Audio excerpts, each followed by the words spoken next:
একটা হাদিসে নবীজি বলছেন, যদি কেউ চুরিও করে, জেনাও করে, কিন্তু শিরক মুক্ত আমল নিয়ে আল্লাহর সামনে দাঁড়ায়, আল্লাহ তাকেও মাফ করে দিবে ইনশাআল্লাহ।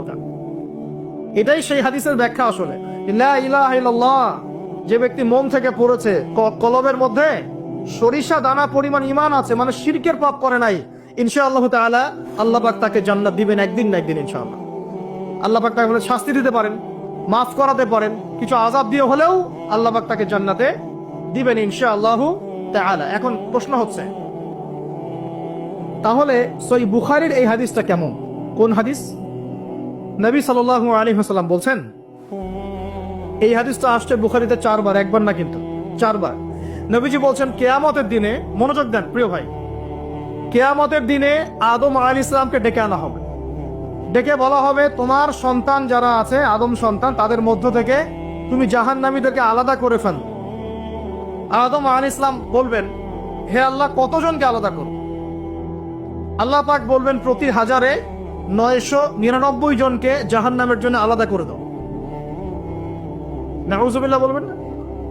প্রতি 1000-এ 999 জনকে জাহান্নামের জন্য আলাদা করে দাও। সহিহ বুখারীতে 4 বার আসে, একবার না, 4 বার। এবার সাহাবীরা কিন্তু একটু বিচলিত হয়ে পড়লেন। তিনি বলেন, ইয়া রাসূলুল্লাহ, তাহলে কিভাবে হবে?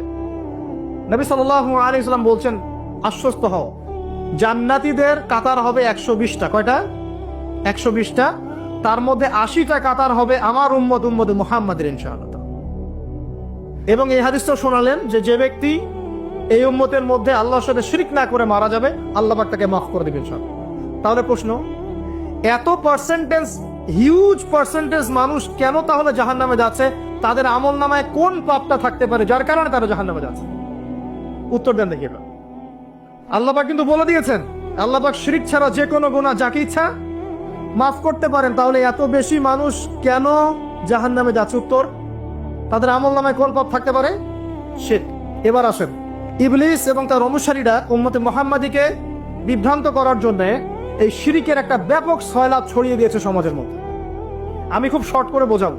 আরেকটা হাদিস বলবো তার আগে আপনাকে, সেটা হলো, এই উম্মতের 70,000 মানুষ কিন্তু আমার বিনা হিসাবে জান্নাতে যাবে। এই উম্মতের 70,000 মানুষ বিনা হিসেবে জান্নাতে যাবে, যারা 1 নাম্বার পাখি উড়িয়ে ভাগ্য গণনা করে না। যারা পাখির সাথে ভাগ্য গণনা করে, শিরকের সাথে সম্পর্ক আছে কি নাই? আছে।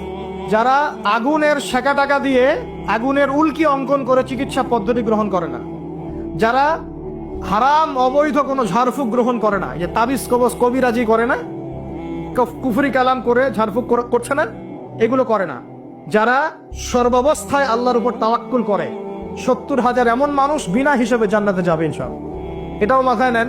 এবার সামনে আসেন, ইবলিস এবং তার অনুসারীরা কিভাবে শিরক ছড়িয়েছে? কয় ভাবে? উত্তর, 3 ভাবে। কয় ভাবে?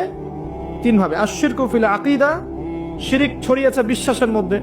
যেমন কিছু মানুষ বিশ্বাস করে এখনো এই যুগে, এবং এই যুগেরও এদের সংখ্যা বেশি, তারা বিশ্বাস করে যে আল্লাহ এই মহাবিশ্ব সৃষ্টি করেন নাই, এই মহাবিশ্ব সৃষ্টি হয়েছে বিগ ব্যাং থেকে। এই কনসেপ্টে মানুষ নাই।